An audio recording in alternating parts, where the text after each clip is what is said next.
Hello student, मैं engineer SK गिरी और आज हम लोग पढ़ने जा रहे हैं क्लास 11th चैप्टर 10 द्रव के तापीय गुण का लेक्चर नंबर 4। और आज के क्लास में हम लोग एनसीईआरटी के जो उदाहरण प्रश्न है उसको हम लोग सॉल्व करेंगे। क्लियर? तो आइए क्लास हम लोग स्टार्ट करते हैं। सबसे पहले यहां पर लिखा हुआ है क्वेश्चन जो एनसीईआरटी उदाहरण 10.1 का है। ठीक है, क्वेश्चन क्या है? यह दर्शाइए कि किसी ठोस की आयताकार शीट का क्षेत्र प्रसार गुणांक जो कि लिखा हुआ delta a by A divided by delta T, इसके रैखिक प्रसार गुणांक अल्फा एल का 2 गुना होता है। अब देखिए, ये क्वेश्चन आप तभी बना सकते जब आप तापीय प्रसार वाला लेक्चर को आपने अच्छी से समझ रखा है। यानी कि इस चैप्टर के लेक्चर नंबर 2 को आप जरूर देखें, तब जाके ये आपको क्वेश्चन बनेगा। यानी लेक्चर नंबर 2 में हमने तापीय प्रसार को बहुत अच्छे से एक्सप्लेन किया, उसके फॉर्मूले को भी लिखा है। क्लियर? तो ये जो क्वेश्चन है ये आपके लेक्चर नंबर 2 वाली जो थ्योरी है उसी पर बेस्ड है। क्लियर? तो चलिए स्टार्ट करते हैं। सबसे पहले एक आयताकार शीट लीजिए। यहां पर एक आयताकार शीट लीजिए। ये हो गया एक आयताकार शीट। मान लीजिए इसकी लंबाई L है और चौड़ाई B है। अब इसमें हम लोग को दर्शाना है, दिखाना है, शो करना है कि जो क्षेत्र प्रसार गुणांक है, क्षेत्र प्रसार गुणांक मतलब delta a by a into delta T, इसको हम लोग सिंबल में बीटा लिखते हैं। यानी कि delta a by a into delta T, इसको हम लोग बीटा बोलते हैं। इसी बीटा को बोलते हैं क्षेत्र प्रसार गुणांक। ठीक है, ये जो होता है वह रैखिक प्रसार गुणांक का 2 गुना होता है। रैखिक प्रसार गुणांक जो होता है वह delta L by L into delta T के बराबर होता है। इसको हम लोग बोलते हैं अल्फा। यहाँ पे अल्फा एल का जो मतलब है वो लीनियर, लीनियर का मतलब होता है रैखिक, तो इसलिए कंफ्यूज नहीं हुआ है। हमने जो सिंबल यूज किया है वह क्षेत्र प्रसार गुणांक के लिए बीटा यूज किया है और रैखिक प्रसार गुणांक के लिए अल्फा यूज किया है, तथा वॉल्यूम प्रसार गुणांक के लिए गामा यूज किया है। ठीक है, अल्फा बीटा गामा ये हमने यूज किया है। ठीक है, हमने जो सिंबल यूज किया है वह अल्फा बीटा गामा। अल्फा है रैखिक प्रसार गुणांक, बीटा है आपका क्षेत्र प्रसार गुणांक और गामा है आपका वॉल्यूम यानी कि आयतन प्रसार गुणांक। ये हमने यूज किया और इसके आधार पे हम लोगों को दिखाना क्या है कि आप दिखाइए रेक्टेंगल के लिए यानी कि आयताकार ठोस के लिए जो बीटा होता है वह अल्फा का 2 गुना होता है। ये हम लोग को दिखाना है। लेकिन हमने जो थ्योरी में आपको लेक्चर नंबर 2 में ये जो रिलेशन बताया है वह एक वर्ग के लिए है, वह एक वर्ग के लिए है, आपका स्क्वायर के लिए। लेकिन क्वेश्चन अब की बार का है आयताकार यानी रेक्टेंगल के लिए हम लोगों को शो करना है beta is equal to alpha, जहां बीटा क्या है delta a by a into delta t is equal to b. इसी को जो बुक में आपका जो लिखा हुआ है ये सेम चीज वो कैसे लिखा है, डेल्टा ए बाई ए इसका whole divided by delta t. Same चीज है, सेम चीज है दोनों। ठीक है, तो कंफ्यूज नहीं होना है। ठीक है, यही सेम चीज है बेटा। अब देखिएगा हमने आपको फॉर्मूला में क्या लिखाया है। फॉर्मूला होता है क्या, तो delta l is equal to alpha into l into d t. Delta a is equal to beta into a into d t और delta v is equal to gamma into v into d t. ये हमने आपको lecture number 2 में इस चीज को बताया है, ये फॉर्मूले को। ठीक है, अब इसको अगर डी के फॉर्मेट में लिखे तो डेल्टा को यहां पे हम लोग डी बना देंगे। D l is equal to partially differentiation, मतलब पार्शियली डिफरेंशिएशन के टर्म में इसी चीज को भी हमने बताया भी है वहां पर कि delta l is equal to ऐसे और डी लगा के लिखेंगे पार्शियली डिफरेंशिएशन के फॉर्म में, तो d l is equal to alpha l d t. फिर उसके बाद में यहां पे लिखा है d a is equal to beta a d t और dv is equal to gamma भी dt, ऐसे। अब इस फॉर्मूला का हम यहां पर करने वाले हैं इस्तेमाल, ठीक है। इस फॉर्मूला को हम लोग इस्तेमाल करेंगे, इसीलिए हम बोल रहे हैं बार बार कि अगर आप इस क्वेश्चन को सॉल्व करना चाहते हैं तो लेक्चर नंबर 2 को जरूर देखें, ठीक है। आइए इसी फॉर्मूला का हम यहाँ पे यूज करेंगे। सबसे पहले अगर ये रेक्टेंगल है तो इसका एरिया क्या हो जाएगा, L into b, length into breadth, यानी लंबाई गुना चौड़ाई इज इक्वल टू क्षेत्रफल। ये हो गया आयताकार। अब हम लोग क्या करेंगे, इसको पार्शियली डिफरेंशिएट करेंगे दोनों तरफ, तो ये हो जाएगा dA is equal to dL। देखा, अब ये दोनों वेरिएबल है। जैसे आप मान लीजिए इसको हीट करेंगे तो लंबाई और चौड़ाई दोनों बढ़ेगा, तो ऐसा नहीं है, इसमें L और B दोनों वेरिएबल है। पार्शियली डिफरेंशिएशन करेंगे तो ये दोनों वेरिएबल, U इंटू वी वाला रूल लगेगा, U इंटू वी वाला डिफरेंशिएशन का। जरा देखना, आप डिफरेंशिएशन में पढ़े हैं u इंटू वी ऑफ मान लो dt या dx करना है तो इसकी क्या फॉर्मूला होती है, du बाई dt, भी बाहर और प्लस v को अब अंदर करेंगे तो u into dv by dt, है कि नहीं। u इंटू वी वाला फंक्शन लगेगा यहां पर, क्योंकि दोनों वेरिएबल है तो इसका इस्तेमाल करेंगे हम। चलिए अब देखना ये क्या हो जाएगा बाबू, b को हमने बाहर लिया, पार्शियली डिफरेंशिएशन ऑफ डी, अब प्लस अब की बार क्या हो जाएगा, l बाहर, पार्शियली डिफरेंशिएशन ऑफ डी, ठीक है। अब देखिएगा dA को क्या लिख सकते हैं यहां से, beta a into d t is equal to, b का b हो गया, dA को क्या लिखा जा सकता है, अल्फा l dt, ठीक है, प्लस ये हो जाएगा l। अब dB भी क्या है, dB यानी चौड़ाई भी जो होता है एक प्रकार का लंबाई ही है, तो वह कैसे बदलेगा, तो ये हो जाएगा आपका अल्फा b dt, क्लियर। अब इसको थोड़ा सा सॉल्व कर लिया जाए। ये हमने क्या किया, इस इक्वेशन को पार्शियली डिफरेंशिएट कर दिया दोनों तरफ, तो ये beta a dt is equal to, अब b इंटू एल, यानी इसको लिख सकते हैं l इंटू बी, देखो l into b into alpha d t, अब प्लस फिर से ये हो जाएगा l into b alpha d t. l into b को हम a बोल सकते हैं, बिल्कुल बोल सकते, तो beta a d t is equal to a alpha d t, अब प्लस फिर a अल्फा डी टी। अब a अल्फा डी टी कितना हो जाएगा, 2a अल्फा डी टी, तो b a d t is equal to 2a alpha d t, clear. अब देखना सब कट जाएगा, dt यहां पर देखिएगा a dt कट गया, तो यहां से क्या निकले बाबू, देखो beta is equal to 2 alpha, beta is equal to 2 alpha, और यही बीटा क्या है, अकॉर्डिंग टू क्वेश्चन यही बीटा जो है वह डेल्टा ए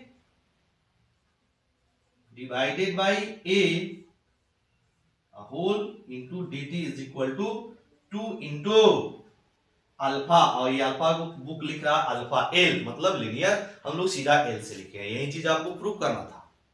देखिए बुक में जो लिखा है आपका, जो इस क्वेश्चन को सॉल्व किया कुछ अलग ढंग से किया, ये बहुत ही इजी है। अगर ये फॉर्मूला आप लेक्चर नंबर 2 से निकाल लेंगे, आसानी से बन रहा है नहीं, ठीक है। तो इसको आप क्या करेंगे, पॉज करके नोट कीजिएगा। अब इसके आगे हम लोग बढ़ते हैं, एग्जाम्पल 10.2, पहले इसको आप सॉल्व लिख लीजिएगा, हो गया, पॉज करके लिख लीजिए। अब बढ़ते हम लोग एनसीईआरटी के जो उदाहरण 10.2 इसको सॉल्व करते हैं। यहां पर लिखते हैं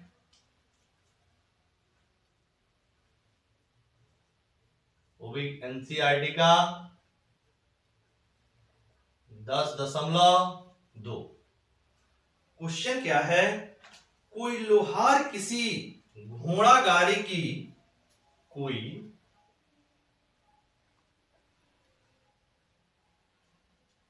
लोहार किसी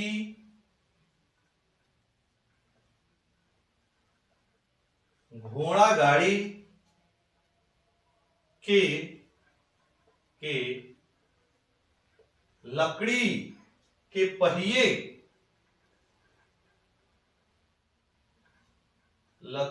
पहिए की नेमी पर लोहे की रिंग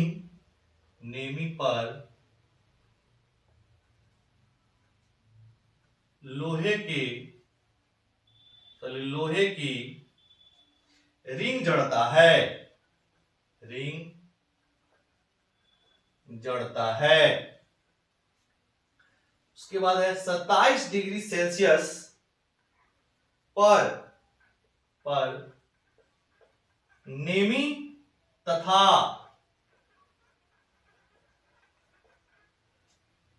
लोहे के रिंग का व्यास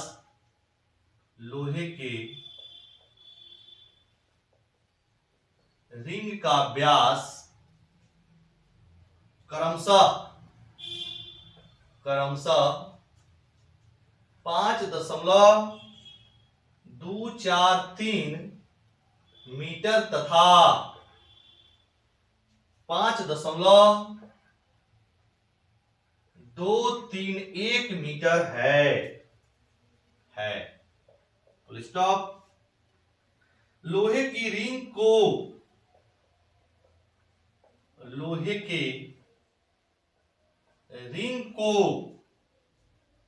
किस ताप तक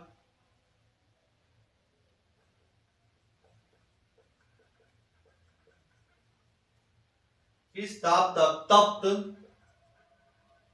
किया जाए कि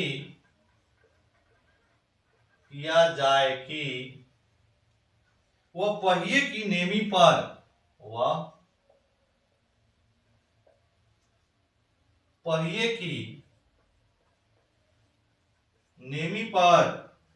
ठीक बैठ जाए। ये है क्वेश्चन। ठीक है, ये है आपका क्वेश्चन।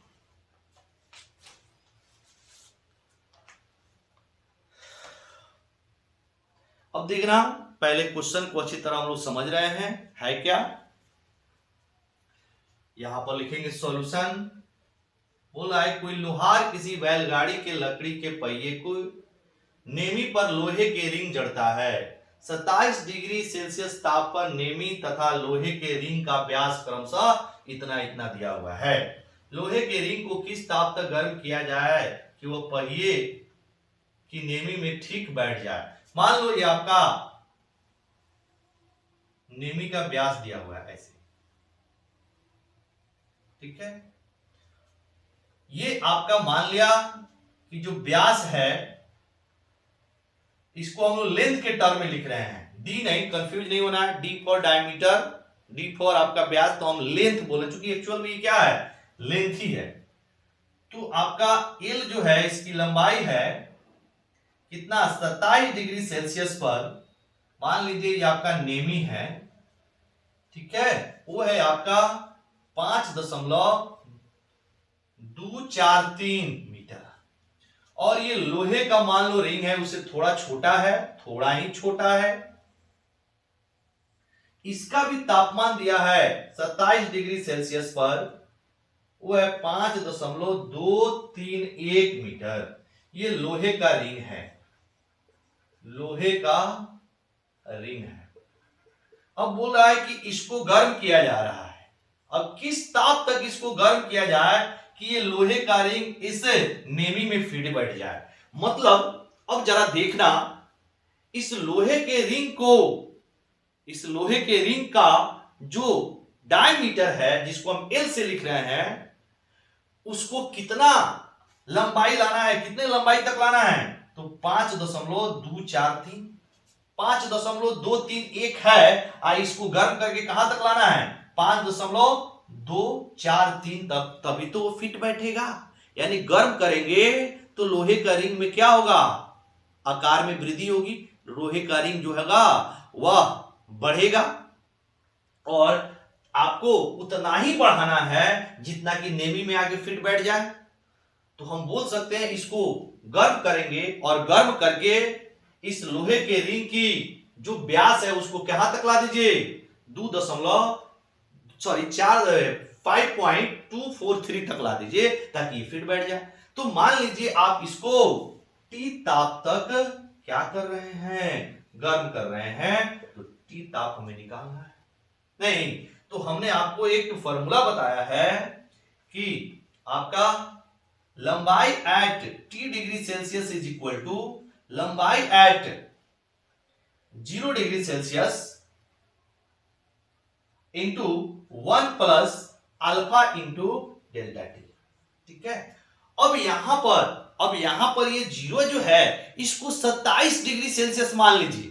ठीक है, यानी किसी भी टेम्परेचर टी डिग्री सेल्सियस पे क्या हो जाएगा आपका, ये जो वैल्यू आएगा वो कितना हो जाएगा, 27 डिग्री सेल्सियस। तो यहां पर जो डेल्टा टी है वो कितना हो जाएगा, टी माइनस 27, क्योंकि हमने आपको बताया था कि फॉर्मूला में डेल्टा टी होता है टी माइनस 0। ध्यान से है कि नहीं, ऐसा नहीं कंफ्यूज होना है। हमने आपको यहां पर 0 डिग्री सेल्सियस पे रखा था। हम लोग का जो लेंथ का हमने आपको जो फॉर्मूला डिराइव किया था वो पहले शुरुआती में 0 डिग्री सेल्सियस था। ठीक है, और तब उसको टी डिग्री सेल्सियस तक हमने गर्म किया था। ये क्वेश्चन है, शुरू में इसका टेम्परेचर 27 डिग्री सेल्सियस है, तो 0 नहीं, ये क्या फॉर्मूला में क्या बनेगा, 27 डिग्री सेल्सियस। हमारे फॉर्मूला के अनुसार क्या था, यहां पर 0 डिग्री सेल्सियस था, तो यहां पर डेल्टा टी कितने के बराबर आया था, टी के बराबर, क्योंकि डेल्टा टी बराबर था टी माइनस 0। तो ये फॉर्मूला था, है ना। इसमें क्वेश्चन में शुरुआती टेम्परेचर इसकी कितनी है, 27 डिग्री सेल्सियस है। अब इसको 27 से ऊपर हीट करना है, तो ये आपका 0 डिग्री सेल्सियस ना होकर क्या हो जाएगा बाबू, 27 डिग्री सेल्सियस। तो यहां पर जो डेल्टा टी है वह टी माइनस 27 होगा। क्लियर। अब देखना यहां पे जो अल्फा है वो क्या है, होना चाहिए लोहे का रैखिक प्रसार गुणांक। लोहे का रैखिक प्रसार गुणांक, तो लोहे का जो रैखिक प्रसार गुणांक होता है अल्फा इज इक्वल टू 2.1 गुना 10 की पावर माइनस 5 पर केल्विन। ठीक है, 2.1 गुना 10 की पावर माइनस 5। इसको देख लेते हैं एक बार, ये बुक में दिया हुआ भी है क्वेश्चन, ये आपका डेटा दिया हुआ है, एक सेकेंड देख लेते हैं। ये है आपका 2.1 नहीं 1.2, उल्टा लिखा गया बाबू। ये दिया हुआ है एनसीईआरटी के बुक में, ये डेटा दिया हुआ है 2 फिर से गलत लिख दिए, मैं वेरी वेरी सॉरी, 1.2 ये दिया हुआ है। आप देखेंगे तो लोहे का जो रैखिक प्रसार गुणांक होता है वो कितना होता है, 1.2 गुना, ये वैल्यू 1.2 गुना 10 की पावर माइनस 5 केल्विन होता है। ठीक है, ये वैल्यू हो गई।